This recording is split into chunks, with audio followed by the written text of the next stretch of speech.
అందరికీ కూడా శుభాశీస్సులండి. ఈ యొక్క 2026 జనవరి, ఫిబ్రవరి, మార్చి పుష్యమాసము, మాఘమాసము, పాల్గొన మాసం ఈ 3 మాసాలు కూడా వృషభ రాశి వారికి ఏ విధంగా ఉండబోతుంది? ఆర్థిక పరంగా చూసుకున్నట్టయితే ఈ యొక్క 3 రాశుల వారికి 3 మాసాలు కూడా వృషభ రాశి వారికి 3 మాసాలు ఆర్థిక పరంగా విశేషంగా కలిసే వస్తుంది. ప్రతి రంగంలో కూడా మీరు ఏ రంగంలోనైనా సరే వ్యాపారపరమైనటువంటి విధి విధానాల్లో కావచ్చు, లేదా ఉద్యోగపరంగా కావచ్చు, వ్యాపారాలలో ఎక్కువగా ఫ్రూట్స్ వ్యాపారం, అలాగే వెజిటేబుల్ పూర్తిగా వాటి యొక్క బిజినెస్లో కావచ్చు, లేదా హోటల్ బిజినెస్ లాంటివి కావచ్చు, లేదా ట్రావెల్స్ బిజినెస్ లాంటివి కావచ్చు, ఇలా రియల్ ఎస్టేట్ వ్యాపారాలకు సంబంధించి కూడా ఈ 3 మాసాలు ఉన్న ఫలాన ఊహించని విధంగా ఆర్థిక పరంగా లాభాల బాటలోకి కొనసాగే అవకాశం ఉంది. మీరు అనుకున్న దానికంటే కూడా ఆర్థిక పరంగా ఈ 3 మాసాలలో విపరీతంగా అభివృద్ధి చెందే అవకాశం కూడా అధికంగా ఉంది.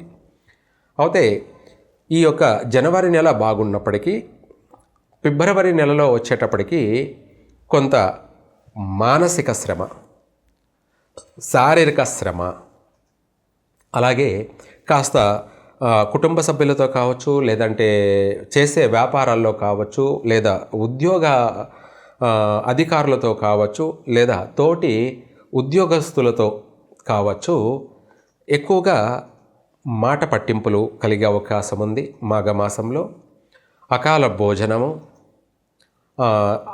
మనిషికి ఊరికే తిప్పట, అలసట, సమయానికి భోజనం చేయలేకపోవడము, ఇలాంటివి మానసిక శ్రమ అధికంగా ఉన్నాయన్నమాట మాఘమాసంలో.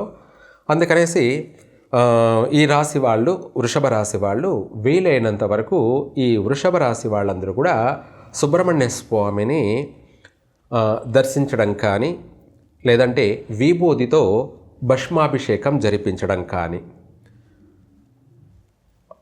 భస్మం అంటే మనకు ఆవు పేడతోటి ఈ యొక్క వృషభ రాశి వాళ్ళు ఓం భూతేర్భూతేకరి పవిత్ర జనని వాపోగ విధ్వంసని సర్వ ఉపద్రవనాశని సర్వార్ధ సంపత్కరి భూత ప్రేత పిచాచ రాక్షస గణారిష్టాది సంహారిణి ఏతాని తాని శివమంత్ర పవిత్రతాని విభూషతాని త్రిపుండ్రకాని లలాటవట్టి లుంపిత దైవలికతాని దురక్షరాని శ్రీకరంచ పవిత్రంచ.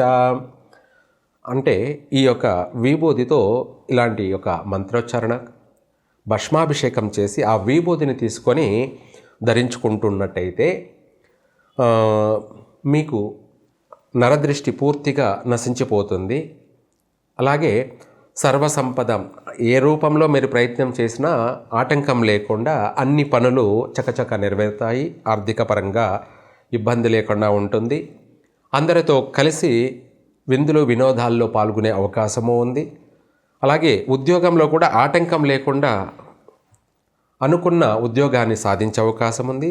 విదేశాలకు వెళ్ళాల్సిన ప్రయత్నంలో ఎటువంటి ఆటంకాలు, అవరోధాలు లేకుండా చక్కగా దిగ్విజయంగా విదేశీయాన యోగం నెరవేరుతుంది. స్థిరపడతారు. అక్కడ కూడా మీరు రాణించగలుగుతారు. ప్రతి వ్యాపార రంగాల్లో కూడా 3 పూలు 6 కాయల్లా దినదినము అభివృద్ధి చెందుతారు. కుటుంబ సమస్యలు కూడా వైదొలిగిపోతాయి. ఎడబాటు జరిగినటువంటి కుటుంబ సభ్యులతో మళ్ళీ కలుసుకొని ఆనందంగా గడుపుతారు. వివాహ ప్రయత్నాలు ఫలిస్తాయి. అలాగే వ్యాపార ప్రయత్నాలు కూడా కలిసే వస్తాయి. అన్ని రంగాలలో కూడా రాణించగలుగుతారు. అలాగే మార్చి నెలలో కూడా విశేషంగా బాగుంది. ఇంకా తిరుగులేదు, అన్నింటా విజయమే.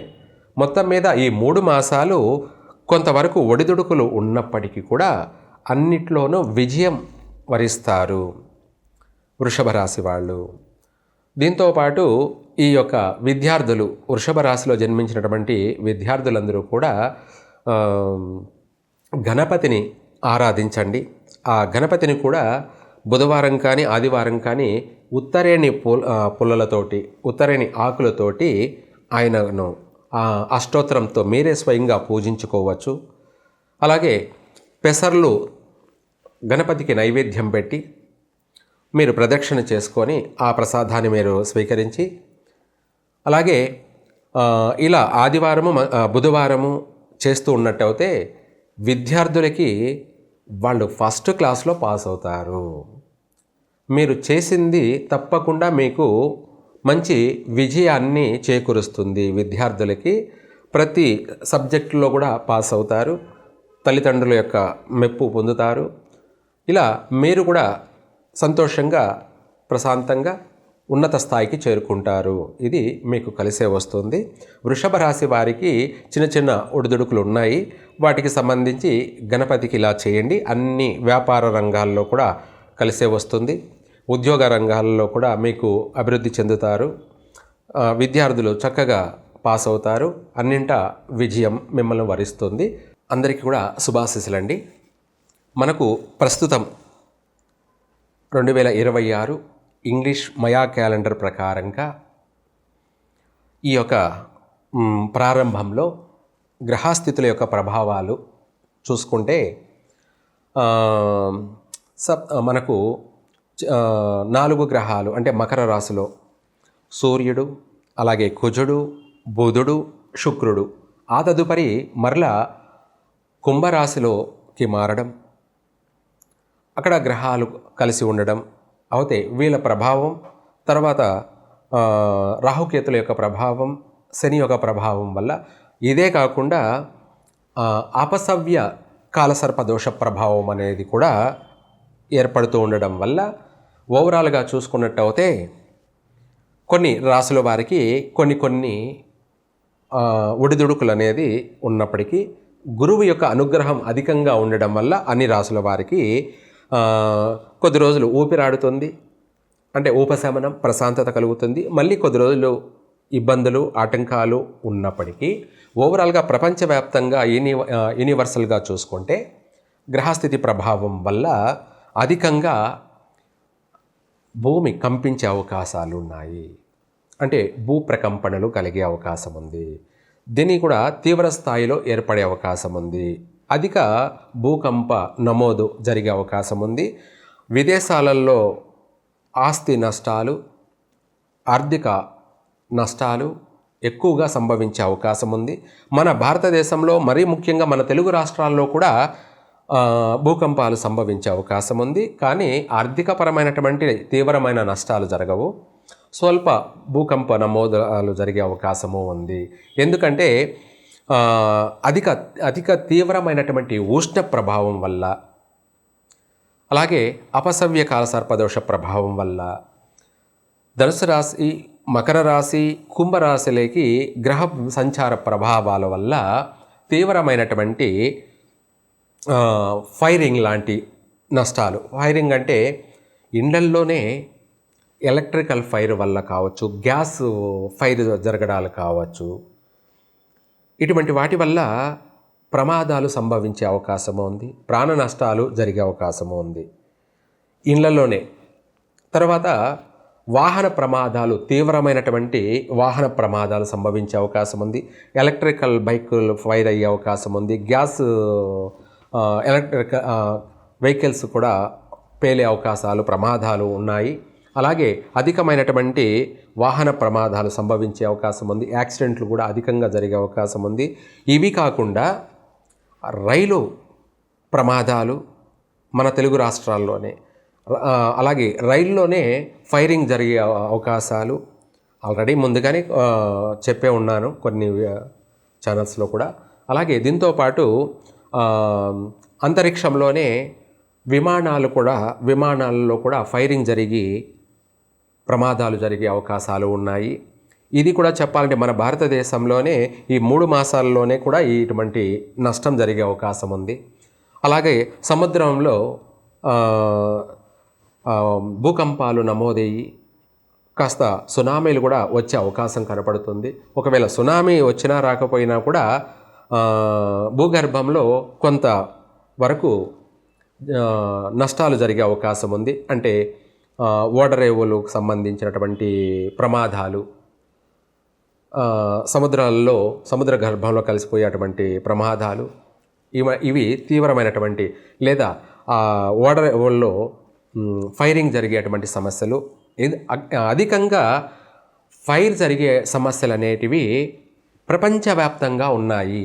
ఇవన్నీ ఒక పక్కన పెడితే అడవులు అరణ్యాలలో కూడా అధిక శాతం మన తెలుగు రాష్ట్రాల్లో కూడా దట్టమైనటువంటి అరణ్యాలలో కారు చిచ్చు ఏర్పడే అవకాశం ఉంది. అంటే అడవులు దగ్ధమయ్యే అవకాశం ఉంది. దానివల్ల అధిక ప్రాణ నష్టం జరిగే అవకాశాలు ఉన్నాయి. అంటే మూగజీవాలు ప్రాణ నష్టాలు జరిగే అవకాశం ఉంది. వృక్షాలకు కూడా అధిక నష్టపోయే అవకాశము ఉంది. కాబట్టి ప్రతి విషయాలలో కూడా ఎక్కువ శాతం చాలా జాగ్రత్తగా నడుచుకోవడం, ప్రజలు జాగ్రత్తగా వ్యవహరించడం, తెలివిగా ప్రవర్తించడం, దీంతోపాటు కుటుంబ యొక్క సౌఖ్యం కోసం వాళ్ళు అభివృద్ధి చెందడానికి, వాళ్ళ కుటుంబాలు అభివృద్ధి చెందడానికి, ప్రపంచవ్యాప్తంగా ఎక్కువ శాతం నష్టాలు జరగకుండా కొంతమేర తప్పించుకోవడానికి వీలైనంత వరకు ఉన్నవాళ్ళైతే హోమాలు, జపాలు, తపాలు జరిపించండి. లేని వాళ్ళు నిత్యం దైవ దర్శనంతో మీరు మీ కుటుంబాన్ని మీరు కాపాడుకోండి. ఇది ముఖ్యమైనటువంటి సలహా. ఎందుకంటే మనము ప్రాణాన్ని కోల్పోవడం కన్నా చిన్న గాయంతో బయటపడడం మన కుటుంబానికి మేలు కలుగుతుంది. అంటే ఊపిరుంటే ఉప్పమ్ముకొని బతకచ్చు అన్న సామెత కింద, బతికుంటే బలిసాగు తిని బతకచ్చు అన్న సామెత కింద మనం బాగుంటే ఏదైనా చేయగలం. కాబట్టి మనము బాగుండడం కోసం ముందు మన ప్రయత్నం మనం చేయాలి. చేతులు కాలిన తర్వాత ఆకులు పట్టుకోవడం కన్నా ఆ చేతులు కాలకుండానే మనం జాగ్రత్త పడడం వల్ల మనము బాగుంటాం. మన కుటుంబం మనల్ని నమ్ముకొని ఉంది కాబట్టి మన కుటుంబానికి మనము అండదండగా ఉంటాం. అలాగే కుటుంబం అంతా కూడా సంతోషంగా సౌఖ్యంగా ఉంటుంది. మనము బాగుంటాం, సమాజం బాగుంటుంది. కాబట్టి వీలైనంత వరకు ఈ గడ్డు కాలాలకు అంతవరకు ఉన్నాయి. కాబట్టి ఈ ప్రారంభంలో తర్వాత గురువు రాజుగా సంచరించబోతున్నాడు. కాబట్టి మళ్ళీ అన్నీ కూడా మారే అవకాశం ఉంది, మార్పులు వచ్చే అవకాశం ఉంది. ప్రస్తుతం అయితే మాత్రం బాగలేదు. రాజకీయ నాయకుల విషయాల్లోనూ పెను మార్పులు, సంచలనాలు కలిగే అవకాశం ఉంది. ఆరోగ్యపరమైనటువంటి విషయాలలో కూడా అధిక ఉష్ణం వల్ల జ్వరపీడితులుగా అయ్యే అవకాశము ఉంది. అలాగే కడుపుకు సంబంధించి, తలకు సంబంధించినటువంటి, నరాలకు సంబంధించినటువంటి ఆరోగ్య సమస్యలు ఏర్పడే అవకాశాలు ఉన్నాయి. అధిక వాహన ప్రమాదాలు, అధిక గ్యాసు సంబంధించినవి, అలాగే ఎలక్ట్రికల్ సంబంధించినటువంటి, అగ్ని ఫైర్ సంబంధించినటువంటి అధిక సమస్యలు ఉన్నాయి. కాబట్టి వాటి అన్నిటినీ కూడా మనము తప్పించుకు తిరుగువాడు దన్నేడు సుమి అన్నట్టుగా ప్రతి ఒక్కరూ కూడా జాగ్రత్త, తస్మాత్ జాగ్రత్త. సుఖంగా సౌఖ్యంగా జీవించండి. కుటుంబ బాధ్యతలను సక్రమంగా నిర్వర్తించండి. సర్వే జన సుఖినో భవంతు.